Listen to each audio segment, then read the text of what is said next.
Creo que no hay mismas personas, ¿verdad? No todos. Le dije a su compañera para que pueda normalmente unir los dos grupos.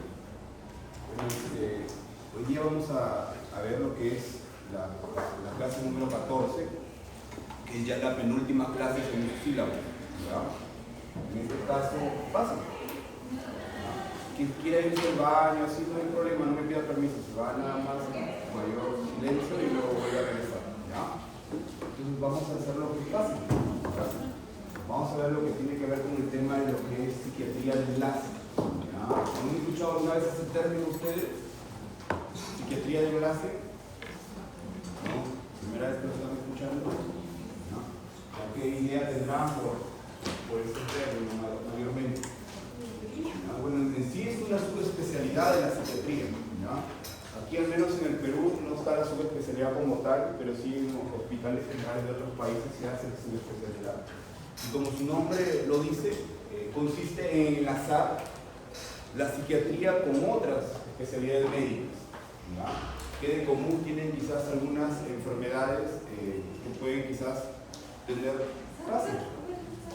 que pueden tener en común que se pasen todas estas especialidades, como por ejemplo la gastroenterología, la reumatología, ¿ya? Que de común pueden tener en base a lo que es la parte etiopatogénica, la base neurobiológica del cerebro, porque a veces, por ejemplo, anteriormente se sabía de que, a ver, imagínense los receptores de serotonina. ¿Dónde encontramos receptores de serotonina? ¿Qué órgano tiene receptores de serotonina? Fácil. ¿Qué órgano tiene receptores de serotonina? ¿O dónde actúan los antidepresivos? Los IRS, los inhibidores de recaptación de serotonina. A ver, un IRS, Ángela. Ya, ¿dónde actúa la fluoxetina? En la membrana pre-hiposináptica. Ya, ¿y dónde está esa membrana pre-hiposináptica? ¿En qué órgano está? ¿Solo en el cerebro la receptores de serotonina? En el corazón también. Ahí en el corazón. ¿Qué otro órgano también tiene? El estómago. El estómago, ¿cierto? ¿Qué otro órgano también tiene receptores de serotonina? El intestino, ¿verdad? Entonces, cuando hablamos de la psiquiatría de enlace, imagínense, los receptores de serotonina están distribuidos casi en la mayor parte del cuerpo. Entonces, decir que un problema de ansiedad es netamente, como se dice, mental o emocional, es una falacia. ¿Ya? ¿Por qué? Porque entonces no hubieran otros síntomas. Por ejemplo, una persona que tiene ansiedad a veces tiene hartas ganas de ir al baño cada mes.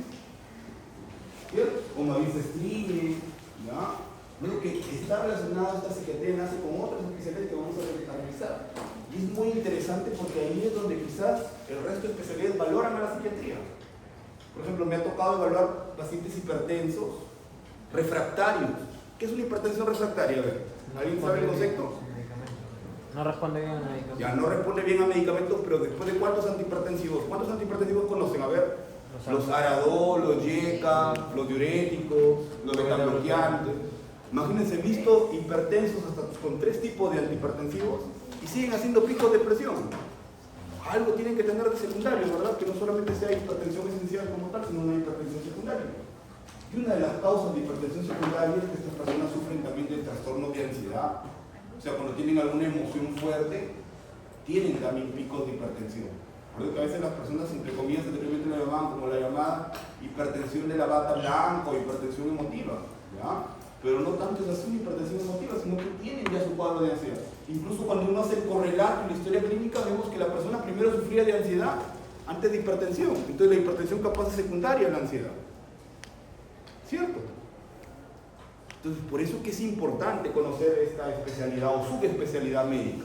Porque a veces se menosprecia y decimos, no, la psiquiatría es la última rueda del coche, ya lo mando al psiquiatra ya porque ya no sé qué hacer, capaz es algo mental lo que tiene la señora, capaz tiene otro problema más. ¿Ya? Entonces, es muy importante que ustedes sepan el tema de psiquiatría de enlace, porque tiene que ver con lo que es la llamada hoy en día medicina psicosomática. Por ejemplo, últimamente se ve en TikTok, en Instagram, en redes sociales, como se dicen los gurús del bienestar emocional. Pasen. ¿Quiénes son los gurús del bienestar emocional? Que le atribuyen todo a lo que son las emociones. Y en parte tienen razón, ¿ah? Porque les voy a decir, cuando una persona está emocionalmente afectada por algo, por ejemplo, ahorita ustedes pueden tener una cólera muy intensa o una tristeza muy dramática, por decirlo así. Si ustedes van y en ese momento se toman los signos vitales, van a estar alterados un poco. ¿ya?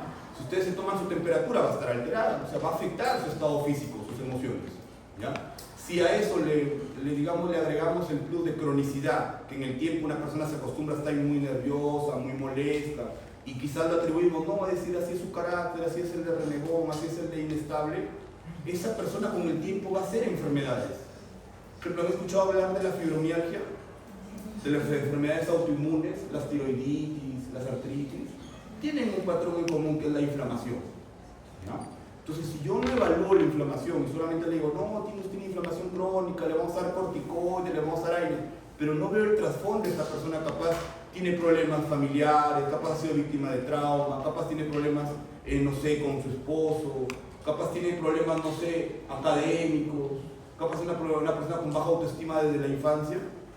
Entonces, por más de que yo le dé corticoides, lo llene de medicamentos, ustedes van a ver, cuando roten por reumatología, roten por neurología, pacientes que están con más de 10 medicamentos, que no tienen pero ni siquiera ni 40 años. ¿Ya? Solamente le falta ir al psiquiatra nada más para que el psiquiatra también diagnostique que tiene otra cosa más. Y no vemos que el trasfondo puede también ser un tema emocional, o puede que el tema emocional esté aumentando, por ejemplo, la parte física. ¿Ya? El simple hecho de, por ejemplo, chicos, el dolor. ¿Alguien me puede definir qué es el dolor? ¿Qué es el dolor? ¿Un signo o un síntoma? Síntoma, porque la persona dice me duele. Ahora, ¿cuánto te duele? Del 1 al 10, descríbelo. ¿En dónde te duele? ¿Cómo te duele? Yo describo, hago la semiología del síntoma, ¿verdad? ¿Cierto? Pero el dolor tiene también su componente, su parte emocional. No a todos les duele igual. Porque unos sienten de otra manera distinta. Unos quizás tienen un umbral para el dolor mayor, ¿verdad? Entonces, por eso es que es importante que ustedes conozcan eso. Cómo es que la psiquiatría puede unirse también con el resto de especialidades. No son excluyentes. No podemos decir, mira, no, solamente tiene algo emocional, no puede tener nada físico. Falso. O tiene algo físico, no puede tener nada emocional. Recontra falso. ¿Verdad? Si ustedes encuentran algún médico que no tiene una visión holística, integral del cuadro, aléjense de ese médico, porque está, digamos, en una, por decirlo así, en una, digamos, con una visión muy arcaica de las cosas, porque hoy en día los cuadros son multifactoriales y patogénicos, ¿ya? Y también tienen que ser muy críticos y no solamente avalen lo que son organismos internacionales, porque hoy en día saben que los organismos internacionales como la OMS, el FDA, pueden también tener su sesgo político, ¿verdad? Si no, miren lo que ha pasado hace 2 o 3 días. ¿Qué ha hecho Trump? ¿Saben lo que ha hecho Trump o no? ¿Han visto las noticias?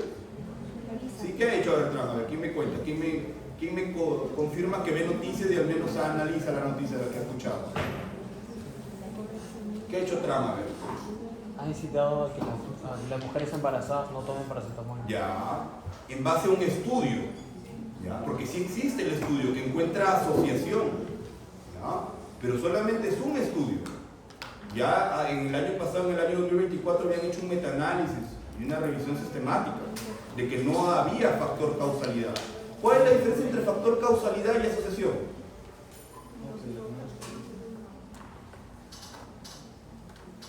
Porque no es lo mismo decir está asociado el factor a que es la causa, ¿verdad? Yo puedo encontrar asociación en algo, pero no necesariamente va a ser la causa. ¿Cuál es la diferencia?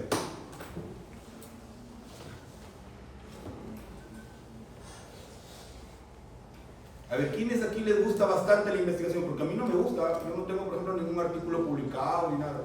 Incluso yo me gradué por examen y me exoneraban del examen. Porque en ese tiempo, si te sacabas más de 15 en el ENAD, te exoneraban. ¿Ya? Pero ¿a quién le gusta aquí la investigación? Porque quiero que me defina cuál es la diferencia entre un factor de asociación y un factor causal directo. Porque en base a eso se ha hecho la definición. ¿Quién es el que le gusta la investigación? ¿Nadie? ¿Nadie de una sociedad científica? ¿Nadie? Levante la mano para que me explique. ¿No? ¿Nadie? A mí no me gusta, pero me gusta leer. ¿Ya? Yo le voy a ser sincero, a mí no me gusta, a mí me gusta leer.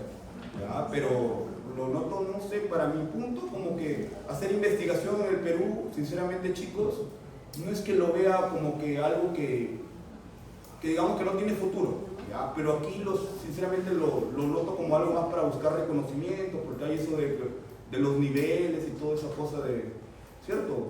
Como que sinceramente no lo noto con buen futuro aquí, porque sinceramente hasta ahorita no he visto una investigación que me llene los ojos, o algo más que haya visto que esté fuera de mi experiencia, no sé. me puedo equivocar, pero sí quisiera que me expliquen.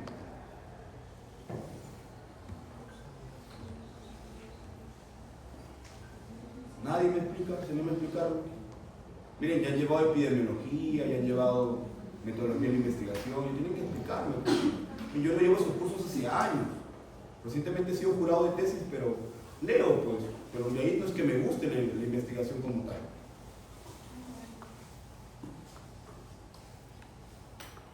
¿Saben por qué les digo esto, chicos? Porque si ustedes no tienen ese juicio crítico, se van a dejar llevar por lo que digan sus asociaciones, sus organizaciones. Cuando pertenezcan, ya sean especialistas, ustedes van a querer afiliarse a una asociación. Asociación, por ejemplo, psiquiátrica, no sé, peruana, Asociación Psiquiátrica Iberoamericana.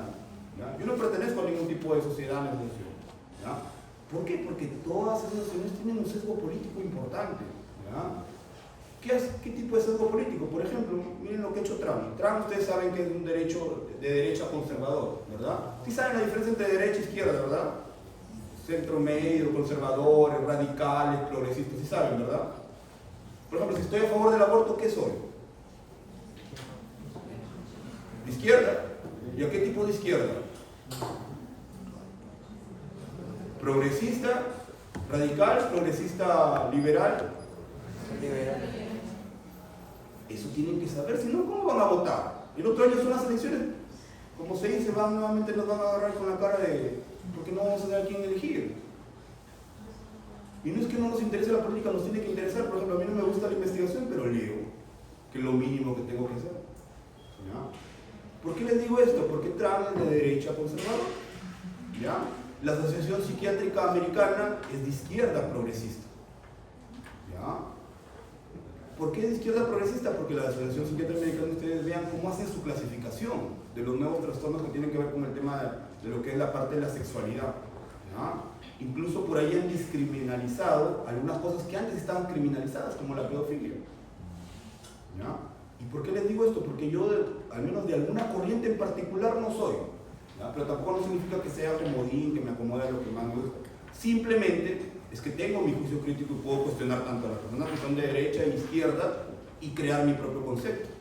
Trump, por ser de derecha conservadora, lo que ha hecho es prácticamente presionar a la FDA. ¿Qué es la FDA? Claro, la Asociación Americana de Medicamentos y Alimentos. O sea, prácticamente es la que tiene el voz y voto en lo que tiene que ver medicamentos a nivel de todo Estados Unidos y también nos compete a nosotros la parte americana. ¿Ya? ¿Qué he hecho? Hacer que presionara que digan que hay una asociación entre autismo y paracetamol en ingesta durante el embarazo. Eso es lo que ha hecho Trump. Cuando se sabe que hay estudios, pasen por favor, que hay estudios no concluyentes. ¿Ya? Y más bien lo que se ha encontrado es solamente como un factor asociado, más no un factor causal que es distinto, porque no lo provoca. Yo puedo encontrar, por ejemplo, personas que han consumido paracetamol durante el primer trimestre y hacer una comparación con mujeres que no han consumido paracetamol durante el primer trimestre y voy a encontrar que las que han consumido más paracetamol hay más casos de autismo en sus niños. Pero eso no significa que sea el factor causal. ¿Por qué? Porque puede haber más factores causales que también estén provocando este trastorno. ¿Me dejo entender? Pero si yo no sé leer un estudio de investigación, me van a ver la cara y me van a presionar a que pruebe algo que no sé, lo que ha pasado con la FDA. Y como prácticamente Trump es el Dios, porque es el Dios, ahorita él hace y deshace lo que quiere, ha presionado eso. Hay algunos médicos que están dando la contra, como otros médicos que siguen la línea y dicen, ya, pues, no hay que dar paracetamol, hay que más bien dar el otro medicamento. ¿Cómo se llama el medicamento que me ha aprobado? Leucovorina, que es un derivado de ácido folínico. ¿Ya? Que tiene una intervención entre el ADN y el ADN, que es el ácido fólico, lo mismo que se les da a las mujeres en la etapa para que se preparen 3 o 6 meses antes de gestar, el ácido fólico. ¿Ya? ¿Por qué les digo esto, chicos? Porque ustedes, cuando empiecen su vida de médico, de especialista, van a ver que sus asociaciones tienen bastante corriente ideológica y dependerá de ustedes si los quebrantan sus valores con dinero, con su poca ética, si solamente por seguir una línea siguen recetando sus mismos medicamentos o si ustedes tienen un juicio crítico. Y se los digo esto en serio, porque de verdad es muy lamentable ver colegas que recetan solamente cosas. Porque la asociación dice eso, pero ¿y tu juicio crítico? Lo que tú opinas, ¿has leído el estudio? ¿Has leído el conflicto de interés? ¿Ha leído cuántas farmacéuticas promocionan ese doctor que está ahí para que les hable bien de ese medicamento? ¿Por qué les digo esto? Porque hoy en día la especialidad médica se ha desdibujado mucho y su credibilidad está por los suelos, porque hoy en día las personas, ¿qué hacen? Optan por el tratamiento alternativo. Es por eso, chicos, que esto se lo digo con la mejor, digamos, actitud que puedan tener ustedes cuando luego más adelante desarrollen una especialidad. Y no les digo para que sean anarquistas, rompan el sistema, ni mucho menos, pero sí para que por favor puedan tomar estos comentarios de quién viene. Si ustedes tienen determinada ideología en torno a algo, por ejemplo, yo respeto a todos, sea izquierda, derecha, progresista, a todos los respeto, ya por igual. Capaz no comparto las mismas opiniones, pero como siempre digo, si no sabes del tema, mejor no opines. O si vas a opinar, opina algo enfocado a lo que sabes, porque te vas a meter en camisa de 11 varas si opinas de algo que no sabes. Por eso que yo los hago bastante opinar. Y ahí me doy cuenta a ver si es que realmente han leído, al menos saben, han leído y escuchado bien la noticia, porque va a ser que ni escucharon la noticia. ¿Ya? Por eso que es importante. Ahora, si yo no tengo realmente juicio crítico, me voy a dejar llevar por lo que me dicen el resto de especialidades también. ¿Ya? Entonces, ya definí bien lo que es psiquiatría enlace. ¿Me entendieron todos o alguien tiene alguna duda? ¿No? ¿Seguro todos me entendieron? ¿Sí? Quiero que me digan que sí o que no, porque si no, quiere decir que no le está llegando el mensaje a todos. Y la idea es de yo poder hacer que al menos algo se lleven de esta clase todos. Un poco, ¿ya? ¿Por qué les digo esto, chicos? Porque si no tenemos un concepto claro de lo que es la psiquiatría de enlace, no vamos a... Basta, por favor. No vamos a poder realmente definir lo otro. Y lo otro ya viene por añadidura, simplemente ya lo entendemos porque ya es más básico, ¿ya? Si sabemos que los receptores de serotonina están distribuidos por todo el cuerpo, quiere decir que cualquier órgano me puede dar un síntoma producto de la ansiedad, ¿cierto? ¿Ya? Pero hay determinados receptores, por ejemplo, ¿cuántos receptores de serotonina conocen? ¿Les han enseñado eso? Sí. En farmacología, en terapéutica, ¿no? Capaz el doctor les ha dicho que existen determinados antidepresivos para determinado tipo de... ¿no? ¿Cuántos receptores de serotonina creen que hay? Un número, aunque sea chico. Sí, más de 5. Más de 5 años. ¿Cuántos tipos? Bueno, y lo mismo que le mencionaba, cómo relacionar la especialidad con síntomas físicos que también podrían alterar el funcionamiento y el desarrollo a diario de la persona y que tiene que ver también con la relación de otros síntomas físicos, y es por eso que ahí se le llama psiquiatría enlace cuando se enlaza con otras especialidades, ¿ya? La persona tiene pensamientos, estados de ánimo, comportamientos inusuales, ¿ya? Y esto es importante que lo vean, ¿ya? Porque la forma en la que pensamos nos comportamos, ¿ya? Por ejemplo, si a mí me pasó un evento estresante, negativo, la semana pasada, en torno a un examen capaz que jalé, ¿con qué actitud creen que me voy a ir al próximo examen? La mayor parte de personas se van con una actitud negativa, se van desanimadas, ¿cierto? ¿Ya? Pero hay personas que dicen, bueno, no, solo fue un examen, no tengo por qué condicionarme, tengo que vivir con una actitud un poco más optimista, y esto es algo diferente porque es otro curso, capaz esta vez el doctor se va a preguntar lo que he explicado, ¿ya? Entonces yo mismo como que me empiezo a racionalizar, a dar ánimo. Muchas veces cuando una persona tiene pensamientos muy intrusivos, muy negativos, ¿qué creen que hacen esos pensamientos con nuestra mente? Las cansan, ¿ya? Si nos cansan, nos vamos a sentir más fatigados al momento de concentrarnos, al momento de, no sé, de poder dormir, porque capaz, ¿alguna vez ustedes no se han quedado pensando en algo y no han podido dormir? ¿Sí? ¿Quién no le ha pasado, cierto? ¿Ya? Eso hacen los pensamientos, nos quitan el sueño, nos hacen que no nos concentremos bien, ¿ya? Y a raíz de eso empieza a afectar todo el sistema, como se dice, nervioso simpático. ¿Dónde está el sistema nervioso simpático? Distribuido por todo el cuerpo, chicos. Ya las terminaciones nerviosas simpáticas están distribuidas. Por eso que la persona empieza a tener síntomas generalizados como por ejemplo dolor, debilidad, fatiga, náusea, sensaciones corporales, ¿ya?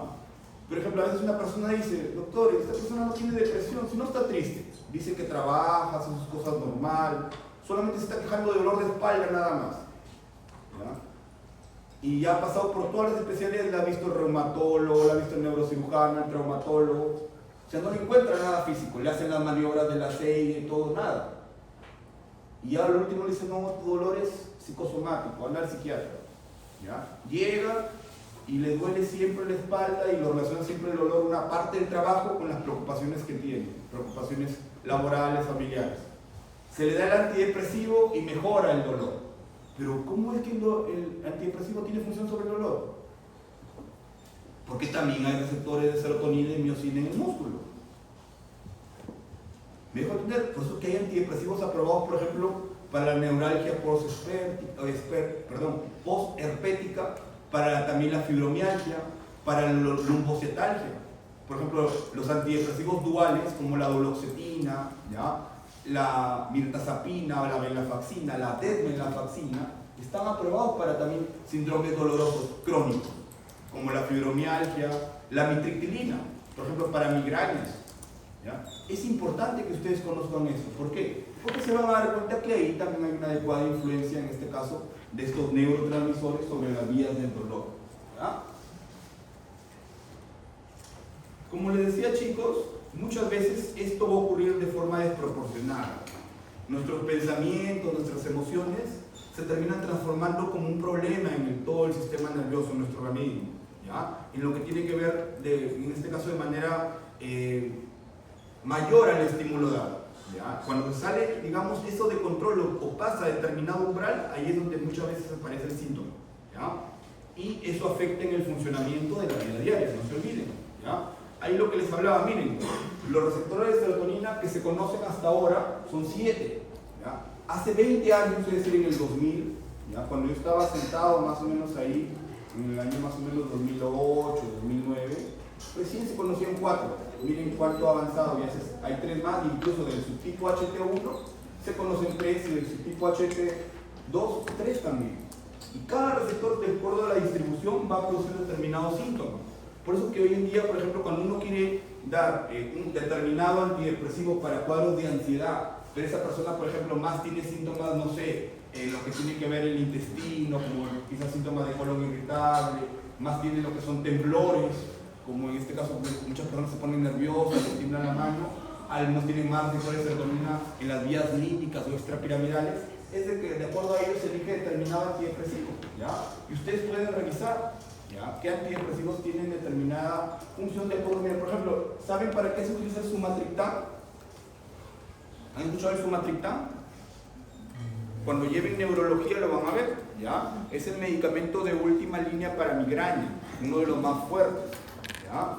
Y el sumatriptán, miren, tienen afinidad por receptores 5-HT1D, que es lo mismo al receptor de serotonina. O sea, si yo le doy un antidepresivo a una persona, también le podría ayudar para su dolor, porque funciona sobre esos receptores de serotonina.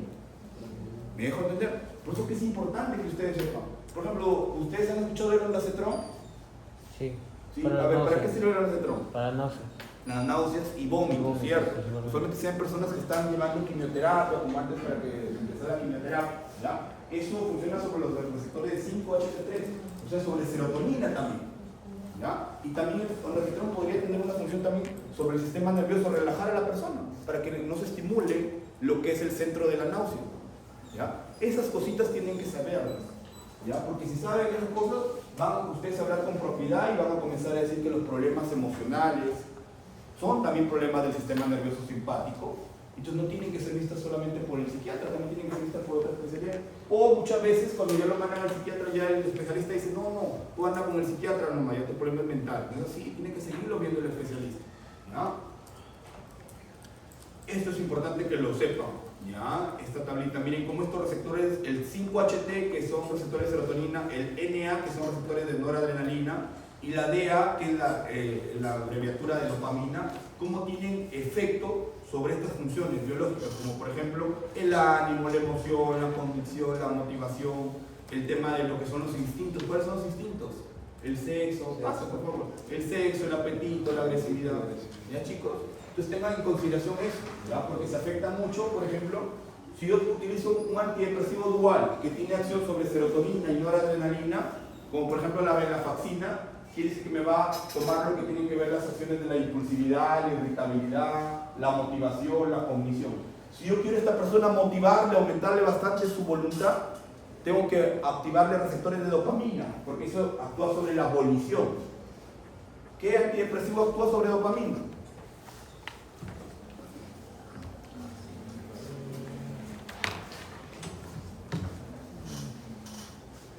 La quetiapina. La Ya. inhibe. La quetiapina no es antidepresivo, es Perdón. antipsicótico, pero sí actúa sobre dopamina. ¿Ya? Miren cómo un antipsicótico también puede tener función antidepresiva porque actúa sobre dopamina. ¿Ya? ¿Se dan cuenta? Porque se da también antipsicóticos en personas que sufren de depresión bipolar o depresión recurrente. Pero he dicho que antidepresivo tiene acción sobre dopamina.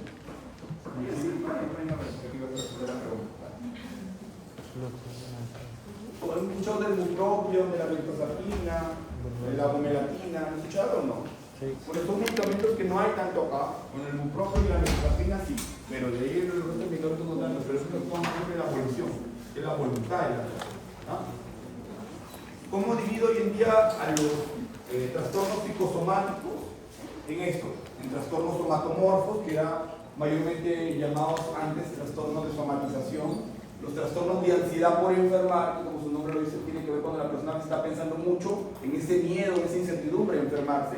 En trastornos de síntomas neurológicos funcionales, que anteriormente ya eran llamados como trastornos conversivos. ¿Han escuchado de los trastornos conversivos? ¿O han visto un síndrome conversivo alguna vez? ¿No? Trastornos facticios y factores psicológicos que afectan otras enfermedades. ¿Ya? Esa es la clasificación. ¿Ya? Vamos a revisar las más importantes, sobre todo las que le pueden venir caso clínico. ¿Ya? Esta es la clasificación, el CIE-10, lo último que hacía la diferencia entre el DSM-5. ¿Ya? El trastorno de somatización, como les decía, también llamado trastorno de síntomas somáticos, el trastorno de ansiedad por enfermar, que también antes llamado era como hipocondría. ¿Quién era el hipocondriaco? El que creía que tenía algo o que lee por ahí un síntoma ya lo está relacionando con algo, tiene mucha ansiedad o miedo por enfermarse. ¿Ya? Pues se llama hoy en día trastorno de ansiedad por enfermar. ¿Ya? El trastorno de disfunción vegetativa somatomorfa, que es factores psicológicos que afectan otras afecciones médicas. ¿Ya? Por ejemplo, ¿qué factores psicológicos podrían afectar a afecciones médicas? Por ejemplo, una persona tiene el llamado trastorno por atracón, hiperfagia psicológica. ¿A qué enfermedad puede afectar la hiperfagia psicológica? A la diabetes, a la tiroides, ¿cierto? Porque va a subir la glucosa, van a alterarse las hormonas y va a afectar. ¿Ya? El trastorno somatomorfo indiferenciado, que también tiene otro nombre, y los otros trastornos facticio y de simulación. El trastorno facticio, no sé si han escuchado alguna vez del síndrome de Munchausen. ¿Han escuchado? No, Munchausen. ¿No? ¿Nunca han visto un síndrome de Munchausen? ¿No? Hasta en la Rosa de Guadalupe salen esos casos. ¿Ya? ¿Nunca han visto? Y aquí vamos a ver el síndrome de Munchausen. ¿Ya? El trastorno somatomorfo, como dice ahí, se caracteriza por eso. ¿Ya? Por la presencia de que uno o más síntomas van a ir, digamos, apareciendo en algunos órganos. ¿Ya? Y eso muchas veces va a provocar, en este caso en la persona, que tenga una angustia. ¿Ya? Y también, chicos, va a afectar el funcionamiento diario. Por ejemplo, a ver, ¿qué trastorno somatomorfo puede quizás afectar de alguna manera a una persona y provocar algo? ¿Han visto capaz algún caso clínico, algo en consultorio externo? Ustedes, una persona que tiene un trastorno somatomorfo, en base a la definición que les he dado. Usualmente esto aparece antes de los 30 años. ¿Ya? Mayormente los síntomas de los que más se quejan las personas que tienen así es el dolor y la fatiga. Acuérdense, dolor y fatiga, y no encuentran causa, hay que ver si tiene un origen emocional y hay que derivarlo a psiquiatría para ver si es que el psiquiatra recaba otra información más desde cuándo ha aparecido ese dolor o esa fatiga. ¿Ya? Muchas veces sabemos que hoy en día la fatiga, la poca energía es un síntoma de ¿qué? De depresión, ¿verdad? ¿Ya? Y el dolor también puede ser un síntoma también, chicos, de depresión. Hay personas, por ejemplo, que les duele la cabeza todos los días, personas que les duele la espalda, la parte cervical todos los días. Eso no solo es estrés. Si fuera estrés, pasar un ratito, pero todos los días no te vas a estar estresando, ¿verdad? Entonces ya habla también de un tema crónico y que puede ser de un cuadro depresivo que estás arrastrando, ¿verdad? El trastorno de ansiedad por enfermar, que anteriormente se llamaba como hipocondría, ¿ya? Mayormente ya ese término, como digo, se deja de utilizar porque era feo decirle a un paciente eres hipocondriaco, porque era como que decirle exagerado o por momentos desmentir realmente lo que sentía. Y realmente el paciente sí tiene una ansiedad, pero es tan grande esa ansiedad que esa ansiedad va de la mano con ¿qué emoción? Con el miedo a enfermarse. Por eso que tiene mucha anticipación o incertidumbre de que, por ejemplo, si por ahí escucha un síntoma, lee algo, ya lo está relacionando. Es el común que dice, uy, leí que si tiene dolor en la cabeza es un tumor cerebral. Ya está pensando que tiene un tumor cerebral, ya está pensando en las tomografías que se va a hacer. ¿Cierto? ¿No conocen por ahí a alguien así? ¿No? Es muy, pero muy precavido. Pero una vez que ya el médico le dice, mira, no tienes, entre comillas, nada, se disgusta bastante. Y es porque el médico no le debe decir no tienes nada. Más bien lo que le tiene que decir el médico, tienes un cuadro emocional que es por tu estrés, de la parte física no hay aparentemente ningún daño, pero sí sería bueno derivarte a un especialista para que te ayude también con ese estrés. Porque estás somatizando y convirtiendo tu ansiedad en un síntoma. ¿Me dejo entender? Por eso que es importante la forma en la que ustedes le hablan. Si ustedes le dicen al paciente no tiene nada, ¿cómo crees que se siente el paciente? Una, que vas a menospreciar su dolor, que le vas a decir mentiroso, que no le estás creyendo, ¿verdad? Ya no te va a querer contar nada más, va a decir es un mal médico, no me ha recetado nada, o ni siquiera me da una opción de una pauta de ayuda, a dónde ir o dónde acudir. Por eso que es importante que al hipocondriaco no lo veamos solamente como mentalmente enfermo, sino como una persona que tiene un problema que necesita ayuda. Porque si el hipocondriaco no lleva una terapia, por ejemplo, a los 30, 40 años, de ahí va a ser lamentablemente un viejito achacoso que haga un mal uso del sistema de salud y que le quite la oportunidad a otras personas que sí lo requieren, que sí tengan alguna enfermedad o que requieran una tomografía con suma urgencia. ¿Ya? Y no es que no tenga nada, sí tiene algo que se puede convertir con el tiempo como un trastorno de personalidad. ¿Ya? Por eso es importante que ustedes vean a la hipocondría no como un trastorno mental grave, pero sí como una enfermedad y un cuadro que requiere la debida atención para hacerle entender a esa persona a través de la psicoterapia que su enfermedad o su cuadro requiere de otro tipo de ayuda que no sea solamente la ayuda física. ¿Ya? Bueno, aquí está el tratamiento. Mayormente la terapia es la terapia cognitiva conductual. ¿Ya? Si ustedes les viene algún tipo de terapia y no saben qué es, la que dice cognitiva conductual, marquen. ¿Ya? Esa es la respuesta, porque a veces ya les dan como dos preguntas de terapia cognitiva. ¿No sabían qué tipo de terapia? Marquen la terapia que se lee más bonito. ¿Ya? Si es que no la conocen. La terapia cognitiva conductual, como su nombre lo dice, es la terapia que tiene un efecto sobre la cognición y la conducta. ¿Ya? Con mi grupo de rotación una vez hablamos sobre lo que eran las distorsiones cognitivas. ¿Alguien ha escuchado sobre lo que son las distorsiones cognitivas? No sé, que no sea de mi grupo de rotación. ¿Alguien que quiera hablar lo que es una distorsión cognitiva? Es un término que se utiliza bastante en psicoterapia. Todos tenemos distorsiones cognitivas. Todos, incluso hasta el psiquiatra, hasta el psicólogo. La idea es que esas distorsiones no se noten tanto, para ser lo más empático posible y poder tener esa apertura mental para que el paciente te pueda contar lo que tiene. ¿No? Por ejemplo, una distorsión cognitiva por el cual el Perú está como está es el pensamiento polarizado, que significa irnos a los extremos, pero no es muy radical. Pero el último día, capaz en la cola, se empieza a definir su voto. Y de ahí se arrepiente por no haber votado por otro y le está echando la culpa al otro, no es capaz de hacerse responsable. Y como somos tan radicales que a veces nos vamos de la derecha, de lo más conservador hasta lo más radical, hasta alguien de izquierda que, no sé, es como que, no sé, votar por López Aliaga y después irme al otro extremo, el renegado votar por Antauro. Y así somos, ¿ah? No es broma, así somos. Ese pensamiento polarizado es porque a veces no nos toleramos nosotros mismos. Pensamos que arrancando todo de raíz se va a solucionar todo, y no es así muchas veces. ¿Ya? Lean qué es el pensamiento polarizado.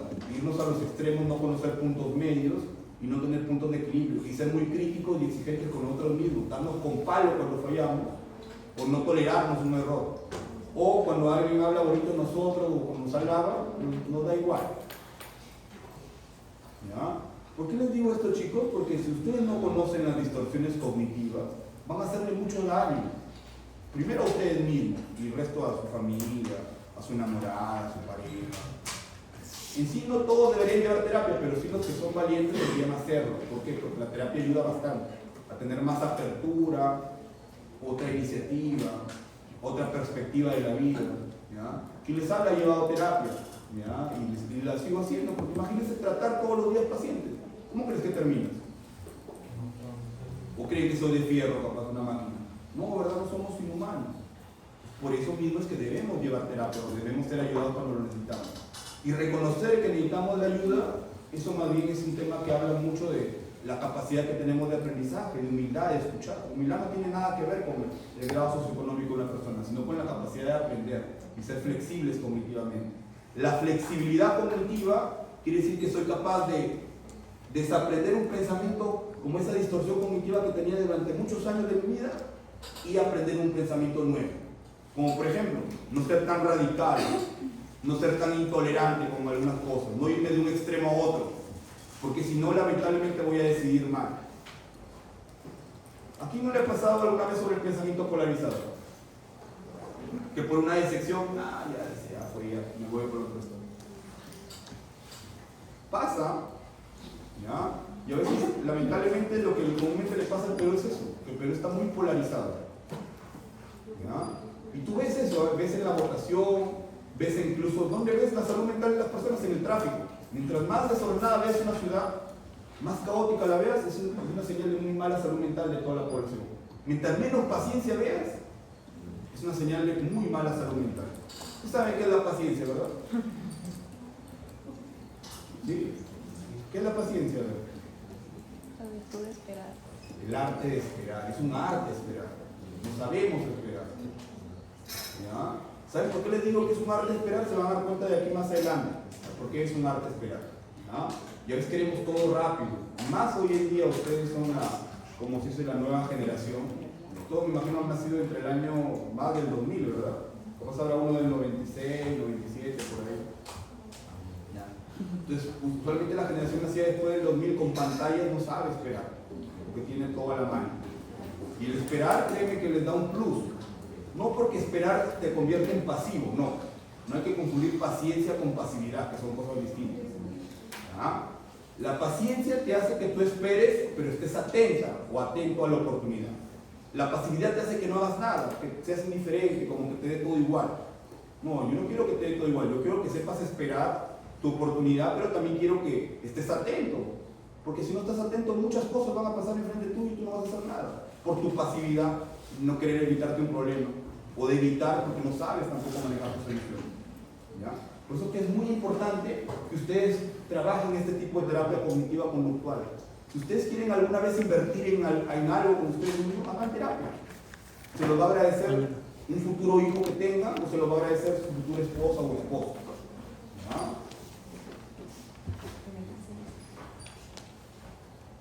El trastorno de síntomas neurológicos funcionales, también llamado trastorno conversivo, ¿ya? Para que me entiendan. Por ejemplo, una persona puede convulsionar por ansiedad o puede convulsionar por un trauma. Sí, ¿verdad? Pero la convulsión, si ustedes la evalúan, la ven, es un síntoma o es una característica neurológica, ¿verdad? Claro, ustedes cuando vean pacientes y se acordarán de mí, van a ver pacientes historias clínicas de epilepsias, así le van a llamar el doctor idiopático. ¿Ya? Y si el neurólogo no hizo bien la historia clínica, lamentablemente va a ser un trastorno neurológico funcional, que el neurólogo le va a dar miedo decir que es funcional. ¿Por qué? Porque ya lo tiene años tomando un antiepiléptico, pero no ha hallado la causa. ¿Y qué creen que va a pasar con un paciente que toma un antiepiléptico de forma crónica? Los antiepilépticos tienen bastantes efectos secundarios. ¿Ya? Entonces, por eso que hay que definir bien la causa. Y si no hay la causa, tengo que llevarlo a otro especialista. Pero anteriormente esto no se hacía. Sí, miren, ahorita que nuestro país es carente de psiquiatras, imagínense hace 20 años. ¿Cuántos epilépticos habrá por ahí que son capaces convulsiones disociativas, ¿ya? Crisis disociativas, y mayormente están con el diagnóstico de epilepsia idiopática? Y cuando tú evalúas la historia clínica, tiene historia de trauma, de abuso, depresión crónica, a su marido le pegaba, sufrió violencia, maltrato infantil. ¿Y cómo empezó su convulsión? Les cuento que tuve como 2 pacientes que le tuve que cambiar el diagnóstico, tuve que sacarles el electroencefalograma nuevamente y ya no volvió a convulsionar y solamente están con antidepresivo. Convulsionaba cada vez que, por ejemplo, veía a su pareja, porque su pareja le hacía recordar a su papá, porque su papá le pegaba mucho a su mamá. Y así como parece algo tan sencillo, pero pasa. Porque se asocia a la parte emocional, a la parte del trauma. Mire, todo lo que está fuera de la imagen tiene que ver con los síndromes, con los trastornos psiquiátricos. Y todo lo que está dentro de lo que provoca. Por ejemplo, el intestino irritable, que es una enfermedad funcional del sistema digestivo, tiene su trasfondo emocional, ansioso-depresivo. La cervical, la lumbalgia crónica, que a veces personas que se quejan de eso, pero les hacen evaluación, no les hacen resonancia, no les encuentran pero nada, ninguna compresión, tienen también su cuadro emocional. ¿Ya? Las cefaleas crónicas, las migrañas, las cefaleas tensionales tienen también. La vejiga hiperactiva, personas que van a cada rato al baño, o personas que antes del examen, del parcial, están pero que les suben las manos, que van a cada rato también. ¿Ya? Eso, véanlo bien, porque ahí pueden venir casos clínicos. ¿Ya? Por ejemplo, ¿ya? A veces hay personas que, por ejemplo, después de haber tenido un shock emocional fuerte, como por ejemplo una noticia, han tenido pérdida funcional. ¿Ya? Por ejemplo, se les ha caído un brazo, han dejado de hablar. ¿Ya? Han tenido personas que a veces han perdido hasta la visión. Han tenido una visión pero tremendamente borrosa, ya no han visto bien, ya no han enfocado bien. Y ustedes saben que los síntomas de ansiedad, ¿cuáles son? Uno es, por ejemplo, la hiperventilación. Cuando una persona está hiperventilando, ¿en qué está? En hipercapnia. Acumula bastante CO2 y el CO2 en los centros, en los quimioreceptores que están en el bulbo raquídeo, ¿qué provoca? Visión borrosa. ¿Sí? Entonces miren cómo puede darse un trastorno neurológico funcional por un cuadro emocional. ¿Ya, chicos? Entonces es importante que ustedes sepan cómo se produce. ¿Ya? ¿Cuál es el enfoque? También, muchas veces tiene que ir de la mano. El psiquiatra, capaz el neurólogo, el psicoterapeuta, pero muchas veces está peleada la especialidad de neurología con psiquiatría. Se van a dar cuenta cuando pasen la neurología. Pocos son los que tienen, a menos la apertura de decir, no, anda a psiquiatría. Yo sí lo mando al neurólogo cuando no conozco de algo, pero también pocos neurólogos confían, ¿ya? Porque muchas veces, como no se actualizan en algunas cosas, ¿qué pasa? Le dan al paciente un diagnóstico que no es, y como el paciente te cree, y como no cuestiona nada, lo sigue tomando la medicina, ¿ya? Existen terapias, ¿ya? Por ejemplo, la hipnosis que se daba antes, hoy en día la hipnosis tiene una evidencia muy limitada, ¿ya? Porque es para personas que se sugestionan rápidamente, ¿ya? Así como hay personas que no se sugestionan con nada, por más de que lo quiera hacer dormir, o sea, nada. Tiene que ver también con el estado de persuadir a una persona, ¿ya? La psicoterapia, la que mayor evidencia tiene la terapia cognitiva conductual, y lo otro también que ayuda es la fisioterapia. Por ejemplo, personas que han perdido la funcionalidad de un brazo, la capacidad de hablar, han tenido que llevar terapia, como terapia de lenguaje, terapia física, como para poder recuperar esa funcionalidad, ¿ya? ¿Por qué? Porque es como si tuviera de verdad una lesión orgánica. ¿Ya? Les ha ayudado un poco, porque tienen nuevamente que aprender ese órgano que, entre comillas, ha perdido esa función, a recuperar poco a poco esa función, ¿ya? Entonces, esos son los tratamientos para los trastornos neurológicos funcionales, anteriormente llamados síndromes conversivos, porque así lo llaman algunos psiquiatras, o algunos neurólogos, que todavía no se han actualizado, le llaman, no es una conversiva. ¿Qué te dice? Que es por un tema emocional que ha dejado de hablar o ha dejado de mover el brazo, porque han hecho tomografía de resonancia, no han encontrado ninguna lesión específica, ¿no? Ahí, por ejemplo, miren, puede haber una persona que tiene múltiples síntomas funcionales. Por ejemplo, yo me he pasado un caso clínico, tiene intestino irritable, tiene migraña, tiene dolor crónico, o sea, se queja siempre de lumbalgias, lumbocefalgias, y por ahí deja de mover un brazo, se le cae un brazo. Y bueno, iba cada rato al baño y decía, doctor, se no aguanta, mi vejiga siente un poco de la orina y ya está yendo al baño. Y hago poquito, ya me han hecho examen de orina, todo, citoscopías funcionales, todo sale bien, ¿ya? Y por ahí vemos que poco a poco esa persona venía experimentando síntomas de ansiedad capaz desde la niñez. Sus padres capaz eran muy restrictivos, muy estrictos en algunas cosas, lo presionaban demasiado, prácticamente le decía a tal hora vas a ir al baño, le hacían todo, una rutina para todo, que prácticamente lo encasillaban en todo. Y él se acostumbró a hacer todo de forma ordenada, paramétrica, y a ser también muy estricto y exigente consigo mismo, ¿ya? Y eso puede convertirse también con el tiempo en trastornos funcionales, porque a veces hay personas que necesitan siempre establecer, por ejemplo, tener el control de todo, que es imposible. No se puede tener el control de todo, ¿ya? Entonces es muy importante ver que hay personas que pueden tener, por ejemplo, miren todos estos síntomas. Y también cuando hablamos es porque los receptores de serotonina van a estar distribuidos en determinados órganos, ¿ya? Así como puede haber personas que sí tengan un problema principal, como por ejemplo el olor crónico, y luego de ahí derive un síndrome de intestino irritable o una apariencia funcional con el tiempo. Hagan síntomas, digamos, asociados de alguna manera y se solape. ¿Qué quiere decir? Que se contraponga. Por momentos tiene esto, por momentos tiene lo otro.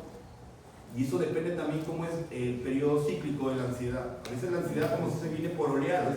Hay momentos de mucha tensión, por ejemplo, momentos de tensión familiar, momentos de tensión capaz por estrés académico y se interponen con estos síntomas. Por ejemplo, nunca nadie como que ha sentido hormigueos en la mitad de mi rostro, como que tiene miedo que le haya querido dar, no sé, como entre comillas, un derrame. ¿Sí? ¿Han sentido eso alguna vez en un momento de mucho estrés? Ya. Eso, por ejemplo, podría asociarse a una disestesia, que es un problema de sensibilidad, ¿ya?, corporal asociado también a temas de estrés. Pero hay personas que lo somatizan tan fuerte y que aparte son hipocondríacos o tienen esa ansiedad por enfermar y ya están pensando que sí, se les va a dar un derrame, ¿verdad? ¿Ya? Otro también, personas que tienen, digamos, también un solapamiento muchas veces de estas tres cosas a la par, con intensidades iguales, intensidades similares. No es que predomine una sobre otra, pero es comúnmente, si les viene un caso clínico así, es comúnmente esta triada, que mayormente la vemos en pacientes que tienen ansiedad, depresión crónica o han sido víctimas de trauma en la niñez. ¿Ya? Por ejemplo, ¿han visto estrés postraumático? ¿Sí?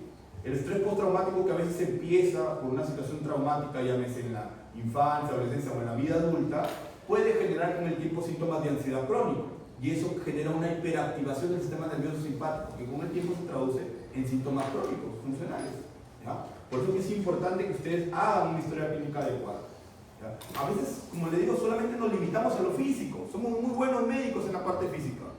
¿Quién trata la vejiga hiperactiva? El urólogo.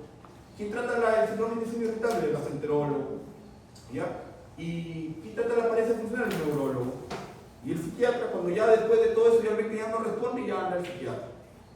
Ya, así pasa a veces, ¿eh? Y créanme que he visto casos de que han tenido que ir al psiquiatra desde la niñez incluso. Pero cuando ya van, ya tienen a la otra generación afectada, que son los hijos. ¿Ya? Por ejemplo, hay personas que a veces tienen estados de disociación. En la mañana justo con los alumnos comentaba de que hay personas que sufren, por ejemplo, la llamada amnesia disociativa.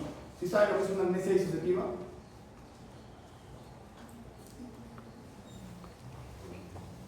A ver, ¿quién quiere hablar qué es la amnesia disociativa? ¿Han escuchado ese término amnesia disociativa? ¿Sí? Se ve sobre todo en algunos estrés postraumático al inicio.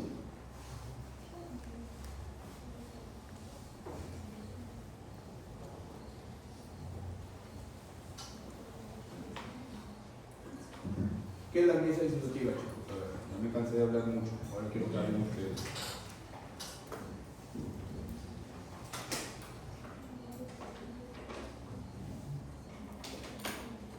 A ver, Carla, dice, ¿qué es la amnesia disociativa?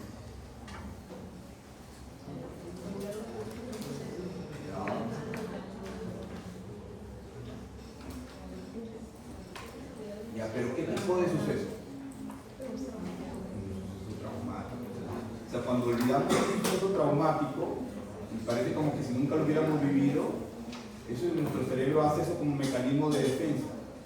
Se disocia parte de nuestra conciencia, por eso que no evocamos bien esa situación traumática, no la recordamos, ¿ya? Porque es nuestro mecanismo de defensa.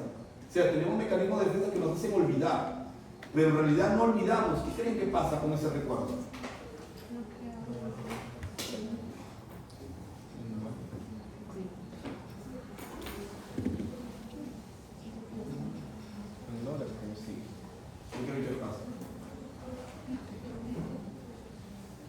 ¿Alguna vez ustedes se han olvidado su número celular?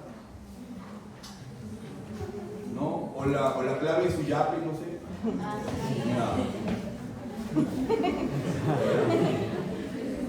¿Por qué creen que pasa eso?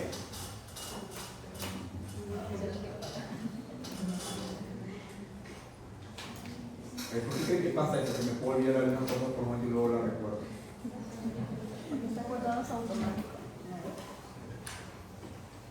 Aquí hay un concepto clave que se llama reserva cognitiva. ¿Qué es la reserva cognitiva? ¿Han escuchado ese término?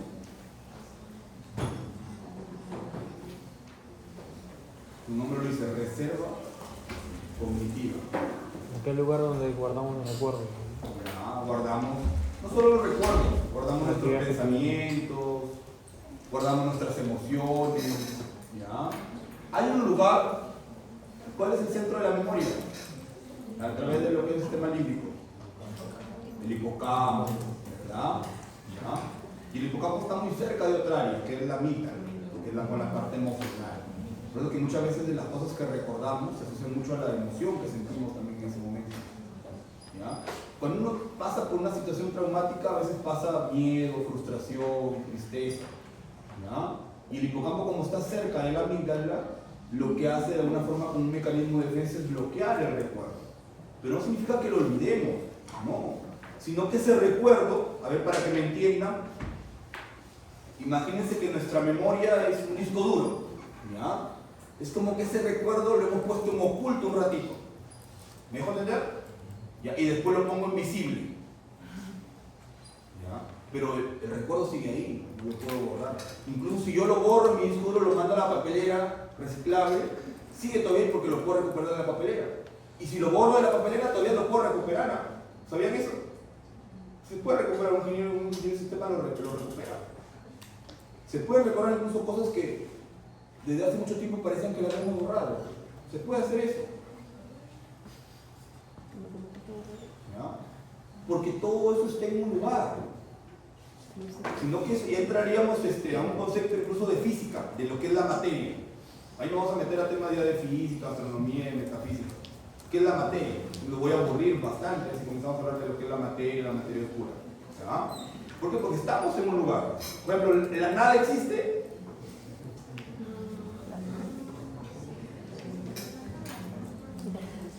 Escucha, ahí nos vamos a meter a filosofar.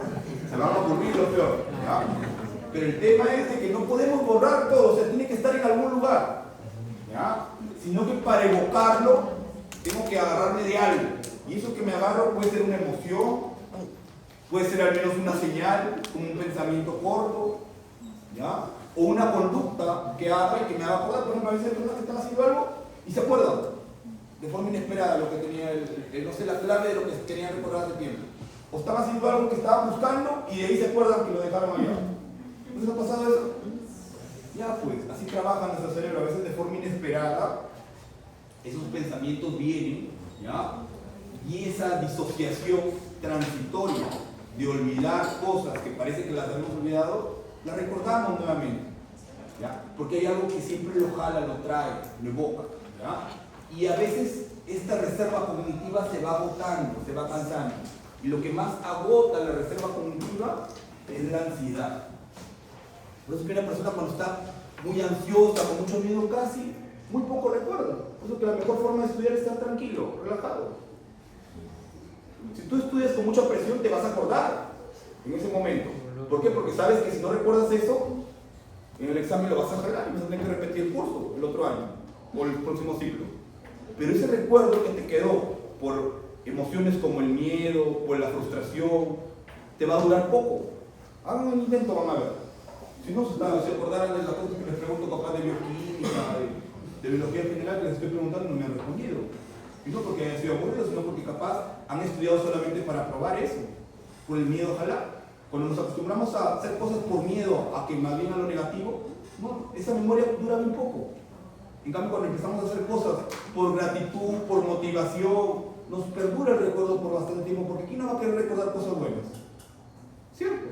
Entonces, eso es lo mismo que pasa cuando una persona tiene mucha ansiedad, empiezan a venir emociones, que no la voy a llamar emociones negativas, ¿ya? Porque ese concepto es un concepto arcaico, no existen emociones negativas ni positivas, ¿sabían eso, verdad? Solamente las emociones simplemente son emociones que tienen una función, ¿ya?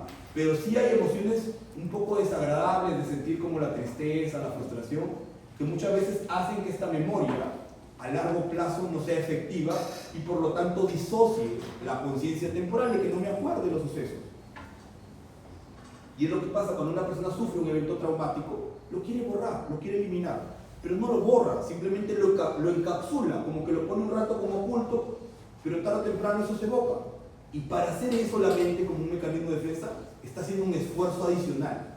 Y ese esfuerzo adicional hace que la persona, lamentablemente, luego no se pueda concentrar bien, no pueda memorizar otras cosas. ¿Por qué? Porque la memoria ya ha demandado mucho esfuerzo en querer borrar algo, y ahora cuando yo quiero aprender algo ya no puedo. Porque las personas que usualmente sufren de cuadros de ansiedad, les cuesta bastante recordar o concentrar o tener una atención sostenida con el tiempo. Y si lo tienen, es porque tienen un CI más elevado de lo normal. Pero tarde o temprano esta reserva cognitiva se agota. ¿Ya? Te digo porque he visto que usualmente a veces las reservas cognitivas pueden tener la persona, por ejemplo, hoy día evalué a un chico que le mandé a hacer un IQ, tenía un IQ de 135. ¿Ya? ¿Qué significa un IQ de 135? ¿Qué significa? ¿Qué es normal, superior, muy superior, genio?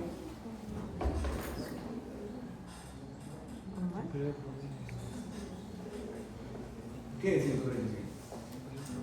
Muy superior. ¿Ya? 135 incluso hoy en día va para el diagnóstico de lo que son altas capacidades. ¿Ya? Cuando ya pasa 140 ya se habla de ya un poco genio, 180 ya habla de superdotación. ¿Ya? Pero 135, estoy hablando de un chico que tiene altas capacidades, que tiene un IQ por encima de la media, el 95% de lo normal, el percentil 95, ¿ya? Y que su reserva cognitiva era muy buena, pero sufría de un cuadro de ansiedad. ¿Y por qué consultaba el chico? Porque había comenzado a olvidarse las cosas, pero ahí no tenía ningún síntoma de ansiedad mayor. Simplemente había comenzado a olvidarse. ¿Pero por qué se olvida? Porque lo explicamos a través de esto, de la disociación, de la capacidad de evocar los recuerdos. Era tan hábil e inteligente, pero no sabía cómo manejar sus emociones. Y ya le estaban causando estragos. Cuando le hago la historia clínica había pasado situaciones traumáticas muy fuertes, como por ejemplo peleas entre sus padres, separaciones. Y bueno, es un chico que tiene el diagnóstico hoy en día de lo que se le conoce como altas capacidades, porque no estaría dentro de lo que es la clasificación de autismo o TDAH, porque comparte características mixtas. Por ejemplo, evaluó Asperger, posteriormente era llamado Asperger, hoy en día se le conoce como autismo de alta funcionalidad, y que son los TEA tipo grado 1, ¿ya? Y que cuando los han evaluado otros psiquiatras, les han dicho que no tenían nada. ¿Ya? ¿Por qué? Porque cambian las clasificaciones, o le decían solamente que era una ansiedad social nada más, o eran evitativos, es una personalidad evitativa, cuando tienen de trasfondo un componente también, como una condición, que es como por ejemplo el TDAH, el autismo. ¿Han hecho esa clase de trastorno de neurodesarrollo? ¿Sí? ¿Les han explicado un poco cómo funciona el cerebro en el neurodesarrollo? ¿No? De las etapas, ¿o no se acuerdan? No les han hecho. ¿Sí? No vinieron, papá. Bueno, igual si me han llevado un euro, tienen que haberles explicado. ¿Ya? Por ejemplo, ¿cuántos sentidos tenemos? Se lo dije la vez pasada. ¿Cuántos eran? 8, ¿verdad? Si el neurólogo dice que tienen 5 sentidos, huyan de ese neurólogo, ¿ya? Porque capaz no se ha actualizado, ¿ya? Y puede ser que lo encuentren, ¿ah? Puede ser que no sé quién es excelencia en neurología, pero no se actualizan, ¿ya? Los cuadros del neurodesarrollo, que por más de que su cuadro diga neurológico, también lo vemos los psiquiatras, porque solamente los cuadros de neurodesarrollo desarrollan bastante problemas conductuales, cuadros que tienen que ver con ansiedad, depresión, cuadros obsesivos compulsivos, ¿ya? Problemas del déficit de atención que lo trata así el neuropediatra, ¿ya? Pero también los trata el psiquiatra, ¿ya? Y mayormente los que manejamos psicofármacos somos los psiquiatras, ¿ya? Por eso es importante que ustedes conozcan, ¿ya? Esto también, como les decía, por ejemplo, miren, hay crisis también funcionales, personas que convulsionan, sufren también de dolores crónicos regionales y han tenido historia de estrés postraumático. Por ejemplo, lamentablemente han sido víctimas de abuso, violación, algún tipo de secuestro, y eso créeme que les ha impactado fuerte. Y se han quedado con una secuela de un dolor crónico. ¿Ya? Incluso se asocia bastante al dolor pélvico regional. ¿Ya? Puede tener un caso clínico así, que tenga historial de estrés postraumático, que tenga dolor pélvico regional y que convulsione. ¿Ya? La fibromialgia, que hoy en día como si se está de moda, que lo trata el reumatólogo, pero no es que esté de moda, sino que lamentablemente hay personas que ahora les duele todo el cuerpo. Y eso es por un síntoma de ansiedad y depresión no tratado desde la adolescencia. ¿Ya? Usualmente, como le llaman a veces algunos de la especialidad, lo ven como el quejumbroso, el que le duele todo, ¿ya? Y le duele de verdad, o sea, no es que esté fingiendo, el síntoma es cierto, el dolor es cierto, sino que la persona no sabe cómo manejar el dolor y se deja llevar por el dolor porque el dolor tiene un componente emocional y al final le termina doliendo intensamente y la persona, para mala suerte, encuentra a un especialista que la llene de fármacos, que le dé, por ejemplo, más de 3 tipos de analgésicos. Pero lo peor que le puede dar a una fibromialgia es que le dé opioides. ¿Por qué? Porque la vuelve adicta a los opioides, al tramadol, ¿cierto? Y para mala suerte, cuando llega a mi consultorio, ya no solamente tiene ansiedad, sino también tiene adicción a opioides. Por eso que es mejor derivar si no sé. No, que muchas veces las personas no entienden que solamente tratar un síntoma significa llenar de medicamentos, nada más. Estos son los síndromes funcionales y las especialidades médicas, ¿ya? Que mayormente los tratan y por los cuales nos derivan. ¿Ya? Aprendan eso, que es importante, ¿ya? El trastorno facticio, ¿ya? El trastorno facticio, como menciona ahí, consiste muchas veces en fingir o muchas veces producir el síntoma de forma deliberada, ¿ya? Para quizás hacer notar algo hacia la otra persona. A veces como que no pareciera que hay un beneficio claro, ¿ya?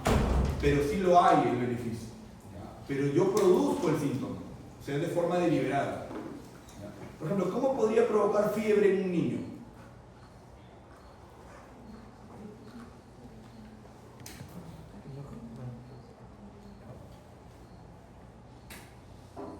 Cuando estoy ante un trastorno facticio tengo que evaluar si es un tema de personalidad, ¿ya? Porque eso de fingir es como manipular información, ¿ya? Y es como hacerme ver como que, no sé, la víctima del cuadro, querer llamar la atención de alguna manera, ¿ya?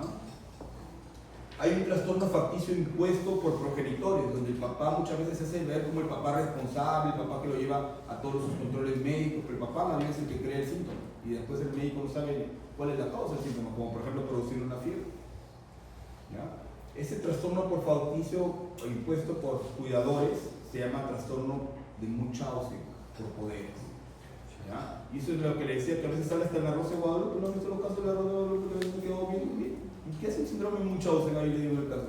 Ojalá lo vieran desde esa perspectiva.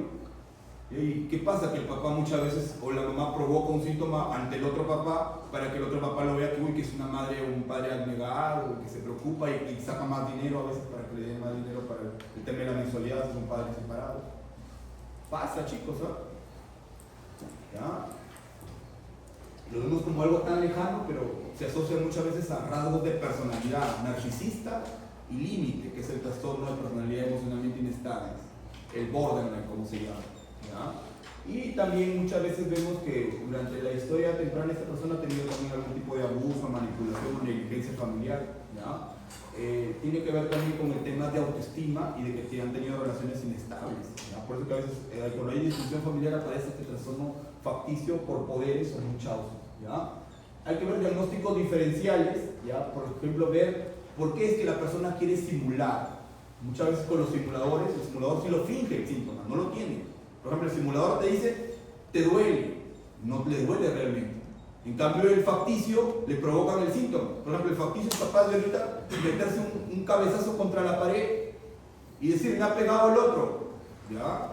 Y sí, pues tú lo ves, tremendo hematoma, ni para negarse, le debe haber pegado, pero se está inventando de que el dolor ha sido realmente provocado porque se ha vuelto a morir, se está provocando adrede. Ese es el facticio. En cambio, el de simulación te dice que le duele, pero no le duele nada.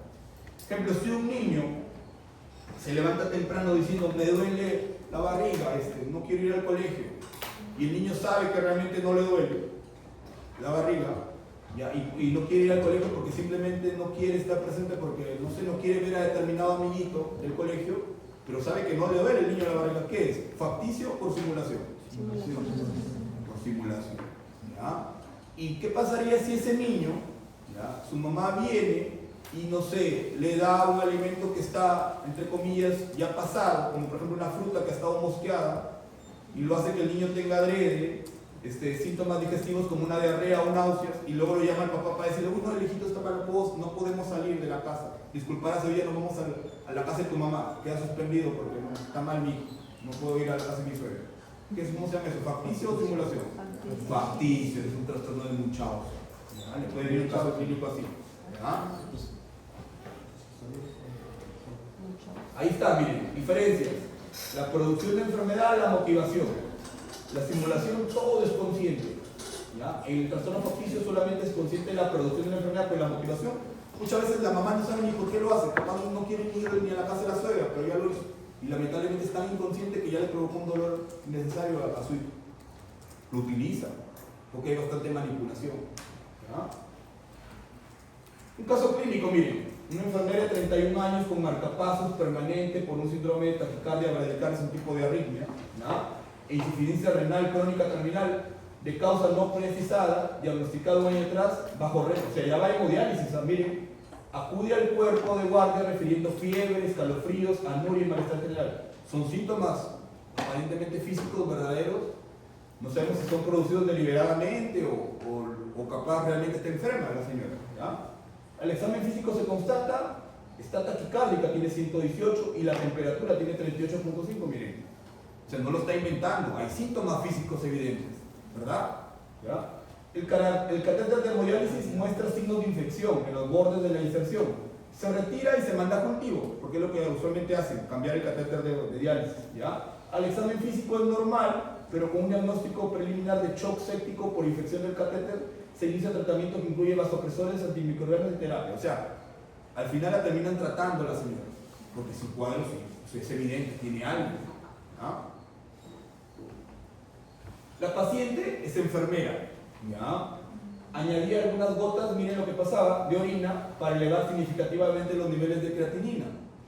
Pasa, ¿ya? La hemodiálisis no se concluye en muchas ocasiones por malestares referidos, siempre se opuso a la realización de la biopsia renal, o sea, ella sabía que tenía una enfermedad crónica, pero no quería ni la biopsia, no quería realmente saber la enfermedad del trasfondo, ¿ya?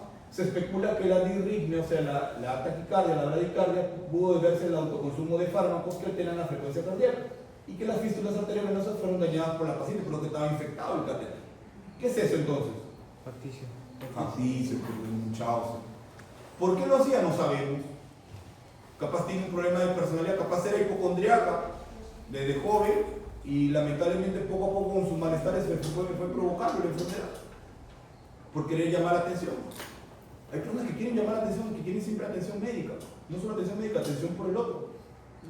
¿Ya? Y llamar la atención no es malo, sino que a veces se te puede ir la mano y terminas haciendo un problemita o un problemazo enorme. Yo conozco personas que se han enfermado así de esa manera.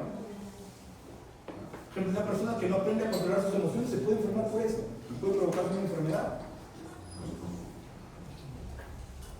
¿Cuál es la diferencia entre un intento suicida y un intento para suicidio? ¿Saben?